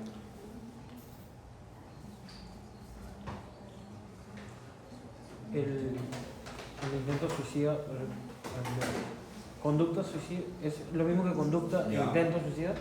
La conducta suicida es aquella que, por así decirlo, el paciente ingiere cierta cantidad de pastillas de clonazepam, digamos, pero avisa que la ha tomado. Y el intento suicida, el paciente lo hace sin avisar, sin previo aviso, y ya tiene todo planificado. Claro, o sea, en el intento sí la persona tiene la motivación seria de morir. Y no le avisa nada. Claro, de no avisar, y él sí se quiere morir, como se dice. En cambio, el parasuicida, o sea, no se quiere morir. Capaz se le pasó la mano, como que quiere, no sé, a veces algunos parasuicidas me dicen, no, quería darle un escarmiento a mi mamá para que me traiga la consulta. No, de verdad, chicos, no es broma. Y eso es un cuadro de personalidad, ¿ya? Y no es broma. Y pasa eso, ¿ya? Y el parasuicida a veces le pasa la mano y se va. De verdad, uno se llama la cuenta. Llama la atención. Claro, un mismo acto, si yo no lo evalúo, no pregunto por qué, puede verse como suicida o parasuicida, siendo el mismo acto. Por ejemplo, el compañero ha dado un buen ejemplo. Tomó 20 pastillas de clonazepam. ¿Cuál es la dosis tóxica de clonazepam? Bueno, 20 pastillas de 2 miligramos. Serían 20 por 2, 40 miligramos a tomar. ¿Cuánto es la dosis tóxica de clonazepam? O sea, la dosis mortal.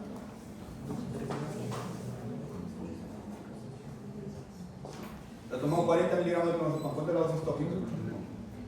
Según el libro dice que puedo tomar hasta entre 15 a 20 miligramos, o sea, pasó la dosis tóxica.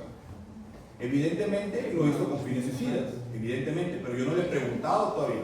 Voy a esperar que se levante la paciente para preguntarle, ¿lo has hecho con ganas de morirte o capaz has querido dormir nada más?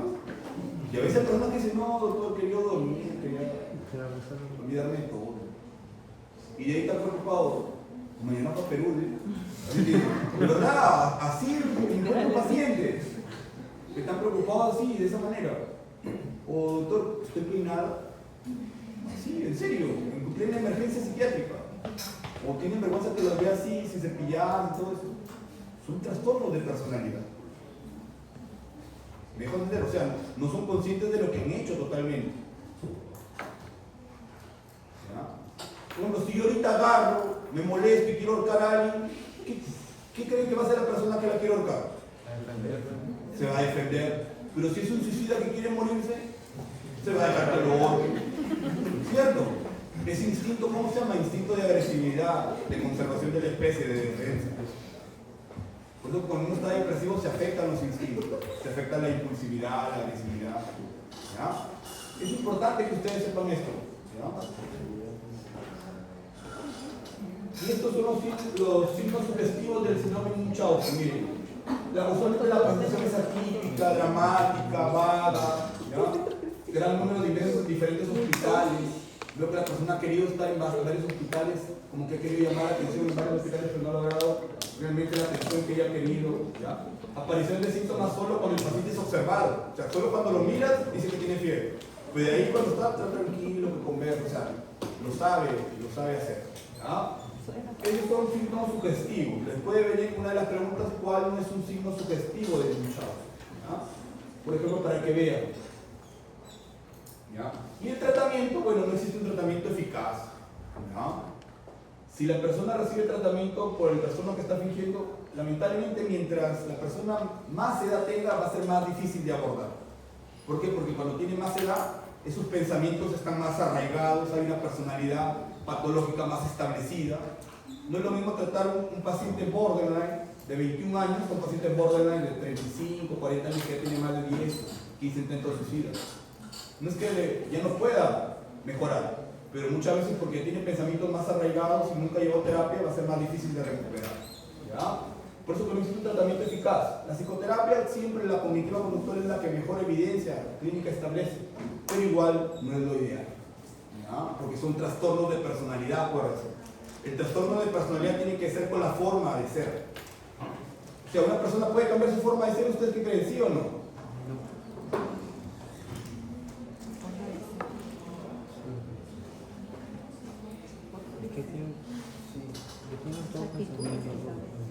¿Se acuerdan que la personalidad tenía dos?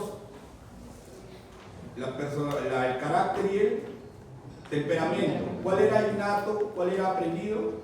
¿Se acuerdan? Miren su examen de la otra semana.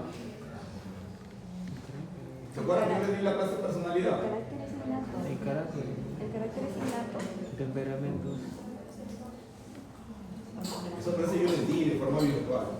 No, Porque no me gusta a veces dar clases virtuales porque se duermen, no le toman atención, se aburren. Es que teníamos examen, ¿no? Claro, todos tienen esa.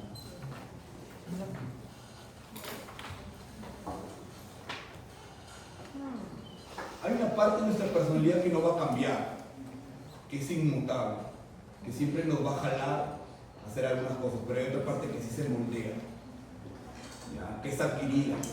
¿Ya? No podemos decir, no, mira, tú vas a quedarte así para siempre. Sería el peor error que puede decir un ser humano, decir, no, a mí me tienes que aceptar así, ¿ah? Yo soy así. Así siempre me ha tratado mi papá, mi mamá. Hay personas que dicen así, ¿ah? Dicen, no, a mí me tienes que aceptar así.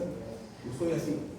El decir yo soy así y ya no querer hacer un esfuerzo por querer cambiar, prácticamente, chicos, es un acto narcisista de limitar tus cosas y decir, bueno, ya no puedo cambiar, o sea, no tengo capacidad de aprendizaje. Creo que todos podemos mejorar un poco, ¿verdad? ¿Cierto? Pero la forma de ser innata, ¿ya? A veces hay cosas inmutables que no se pueden cambiar del todo. Por ejemplo, ustedes han heredado algo de su papá y su mamá, ¿cierto? Eso es inevitable, inherente. ¿ya? Aparte de la parte física, también ha heredado un poco de ese carácter. ¿Ya? Pero también, chicos, va a depender mucho cómo ustedes lo moldean. Y eso se moldea a través de las experiencias vividas. ¿Ya? Por ejemplo, si por ahí tuvieron, no sé, un desamor, por ahí capaz tuvieron un problema con algún curso, un problema con algún doctor, ¿ya? Eso lo van a ir moldeando poco a poco. Pero se puede modificar, claro que sí, a través de lo que son las distorsiones cognitivas, que son pensamientos automáticos y irracionales que los damos por válido durante muchos años y que no cuestionamos porque decimos, no, yo ya soy así. Ya aprendí a comportarme así, así me tienen que aguantar. Lo peor que puede hacer un ser humano, encasillarse en algo. No tener esa moldeabilidad de poder flexibilizar su pensamiento. ¿Ya? Y claro que se puede cambiar y mejorar algunas cosas. ¿Ya? ¿Cuál es el libro más leído de la historia? La Biblia. El bestseller por excelencia.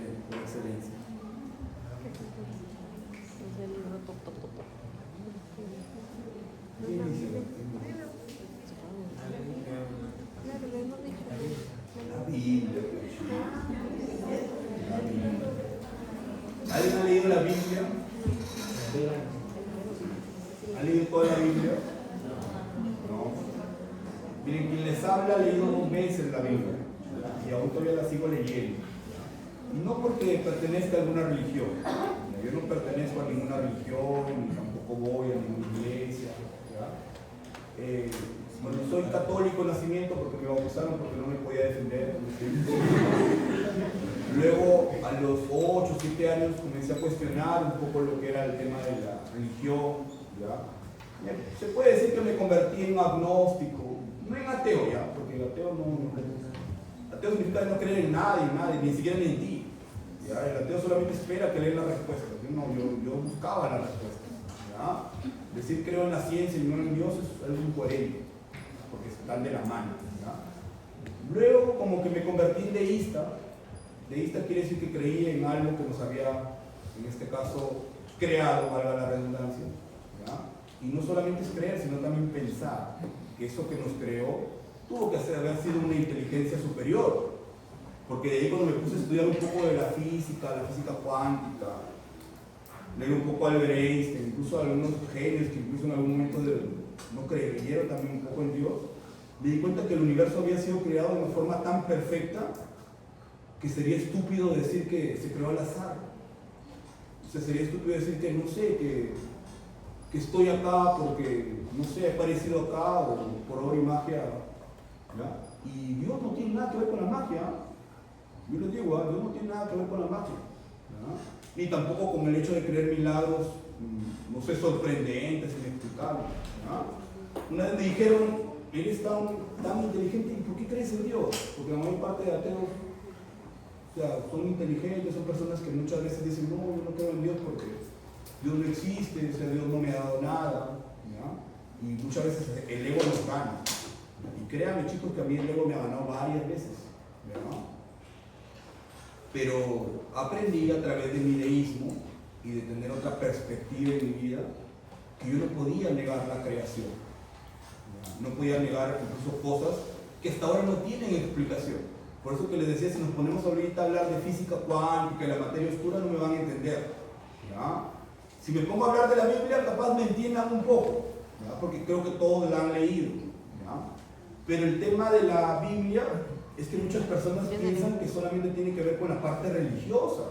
¿Ah? O por ahí personas que muchas veces la niegan por determinada creencia ideológica, piensan que es un libro más bien que hace alabanza al machismo, porque habla mucho de que, por ejemplo, de la mujer y de la sumisión. Y sí, hay partes que hablan eso, porque anteriormente los pueblos que tenían que ver con las tribus, las 12 tribus de Israel, en ese caso el varón era el que tomaba la carta, la potestad, pero la mujer también tenía un rol importante, ¿ya? Sino que lo veían con más la parte de la sumisión. Y lamentablemente esas tradiciones han hecho ver que, por ejemplo, las sociedades judías, las israelitas, tengan ese tema, de que, por ejemplo, por eso que el papa es varón, no puede haber un papa mujer, porque lamentablemente eso es una tradición que viene desde hace muchos años. ¿Ya? Y lamentablemente esas tradiciones han sido escritas en la Biblia, pero también mal interpretadas, porque de ahí se han agarrado algunos ateos diagnósticos para más bien atacar la Biblia. Y no es que yo la defienda, ¿ya? Pero como quien les habla, como la he leído ya 2 veces y todavía la sigo leyendo, hay muchas cosas en la Biblia que se aplican en la terapia, ¿ya?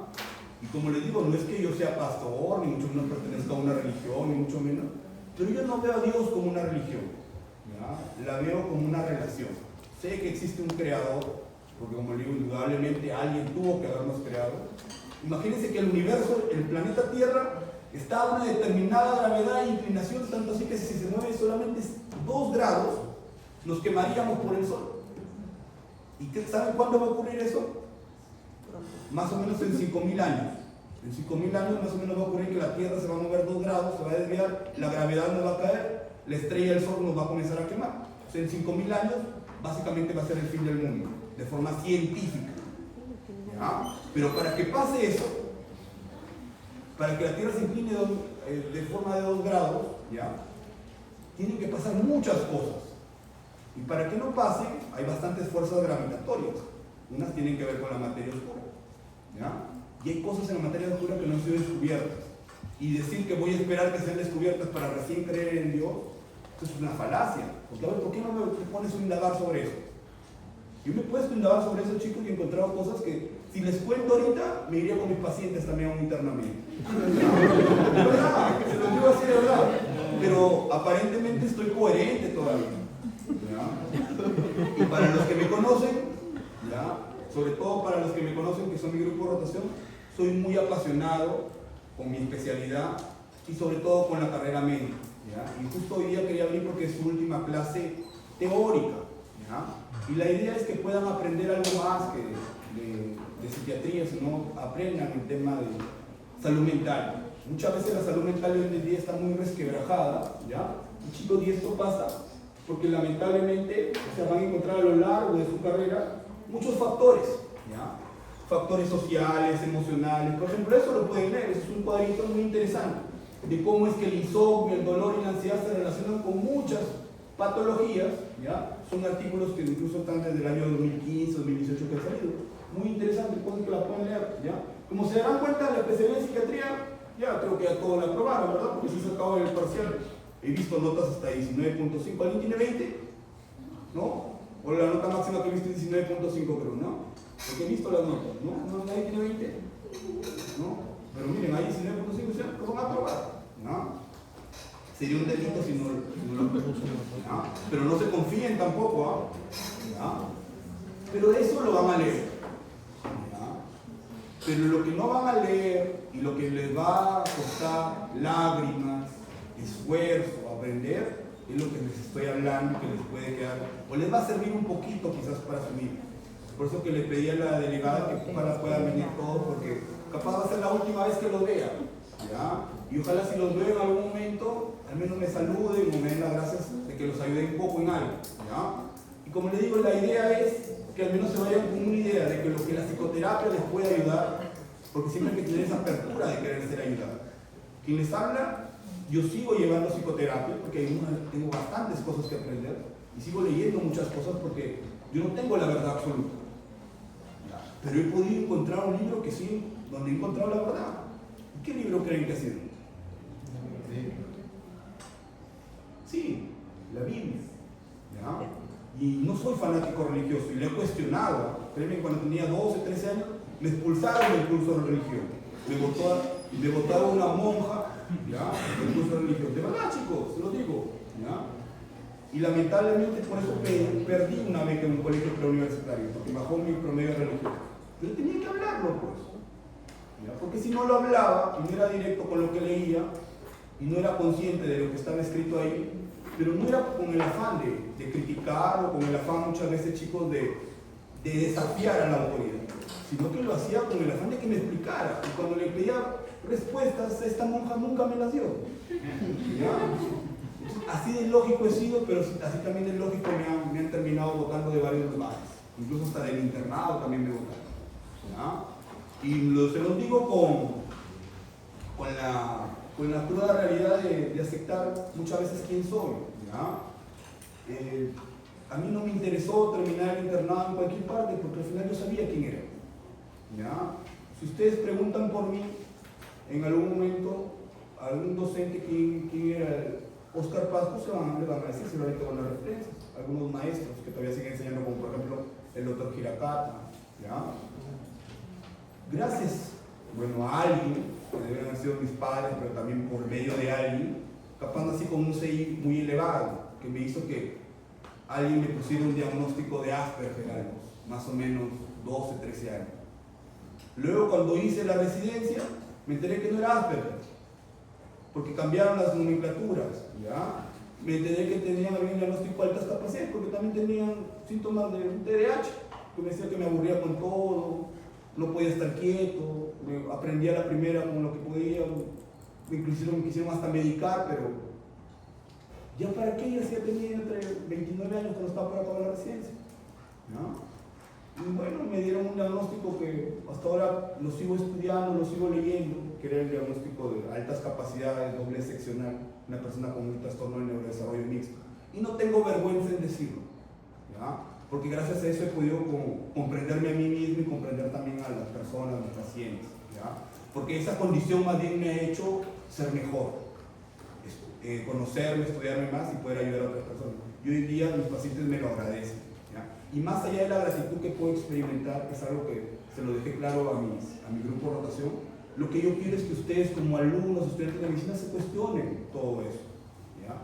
Pero sobre todo no juzguen a las personas simplemente por un diagnóstico, por lo que son, ¿ya? Sino que puedan identificar algo que también ustedes van a tener durante su infancia, ¿ya? Todas las tenemos, que son las heridas emocionales de la infancia, ¿ya? ¿Han escuchado esas heridas o no? Sí. Por ejemplo, la herida del rechazo. No me aceptaron tal como era en la adultez, huyo cuando me siento rechazado y siento que no pertenezco a algún lugar, ¿ya? Hay una herida bien fuerte que tienen las personas con TLP o dependencia emocional, que es la herida de abandono, ¿ya? Que en la adultez muchas veces estas personas, debido a que los padres estuvieron ausentes por distintos motivos, disfunción familiar, separación, padres que trabajaban todo el día, lamentablemente en la adultez va a procurar tener la atención siempre de la pareja, hacer dependencia emocional, ¿ya? La idea es que ustedes identifiquen alguna de estas heridas y la trabajen todos los días de su vida, porque si no sanan esto, se van a hacer mucho daño a sí mismos y lo peor, le van a hacer daño a la persona que escojan o a sus hijos, ¿ya? Les digo esto, como les vuelvo a repetir, con la mejor actitud posible. Yo no soy nadie para juzgarlo, no tengo la verdad absoluta. He encontrado un libro que sí tiene algunas verdades que sí las he querido refutar, pero son absolutas, ¿ya? Y por eso que incluso me ha sorprendido, porque cuando he contrastado este libro, son cosas que he encontrado en psicoterapia, libros que son recientemente escritos en este último siglo, y no cambian, sino que lo hemos tomado de otra manera, sino que el que no sabe interpretar, lamentablemente lo ve como que, mira, esto es algo nuevo, pero el libro lo tiene, sino que es leerlo con delicadeza ese libro, ¿ya? Y es un bestseller por algo es el libro más leído, ¿ya? Imagínense que tan grande la historia que si fuera ateo, si fuera un ateo ni siquiera pudiera decir en qué año estoy. ¿Por qué? Porque el año considera los años antes o después de Cristo, ¿cierto? Si un ateo tú le preguntas el tiempo, ya no sabe decirte en qué año está, porque no cree en nadie. O sea, esa persona debe haber sido muy grande, ¿eh? Yo te voy a decir, me hubiera gustado preguntarle cosas, ¿ya? ¿Por qué? Porque me ha enseñado cosas a través del libro, la escritura, que como les digo, no soy fanático religioso, pero me siguen hasta ahorita ayudando con mis pacientes, bastante, ¿ya? Sino que yo no le digo al paciente que es religión, que es cristianismo, porque si no el paciente me va a ver raro. Pero esas enseñanzas están tal cual en un libro de terapia cognitiva conductual. Y muchos de esos terapistas cognitivos conductuales han sido ateos, como Freud, como Beck, ¿ya? Por eso que es importante que ustedes lo sepan. Identifiquen esto, esa tarea les dejo, ¿ya? Y sobre eso trabajen, pero a diario, para que lo modifiquen como un tipo de distracción cognitiva, ¿ya? Y esa es la idea, trabajar a diario en lo que tiene que ver la aceptación, siendo tolerantes y pacientes, porque en realidad lo que nos va a hacer mejores personas, ¿ya? Es importante que lo tengan claro, ¿ya? Y si quieren más sabiduría y más virtudes, les voy a citar también ese, como se dice, ese bestseller, porque también yo lo cito, porque es un libro. Tengo derecho a citarlo, así no sea creyente, agnóstico, no. ¿Ya? Y hay clases de ese libro que son muy importantes. Por ejemplo, den gracias siempre en toda situación, ¿ya? Porque esta es la voluntad que es para ustedes. Nunca se va a dar su voluntad, recuerden eso. ¿Ya? Siempre hay que agradecer por todo. Por lo bueno, por lo malo, por lo que el día estuvo pero horrible, porque capaz en el día me fue bien. Tengo que agradecer, ¿ya? Y lo otro, recuerden, y eso es lo que a mí me enseñaron desde los 8 años, incluso que una monja me botó de clase de religión. Mire, Dios no me quiere que sea temeroso, no me dio un espíritu de timidez, me dio poder, que es capacidad de amar y de dominio propio, o sea, de poder controlar y regular mis propias emociones. Si yo no sé eso, siempre me voy a dejar llevar a influenciar por el resto, por el miedo. A veces decimos, hay que temer a Dios, claro, yo le temo su poder, pero cuando yo sé que Dios está conmigo, sinceramente no le temo a nadie. ¿Ya?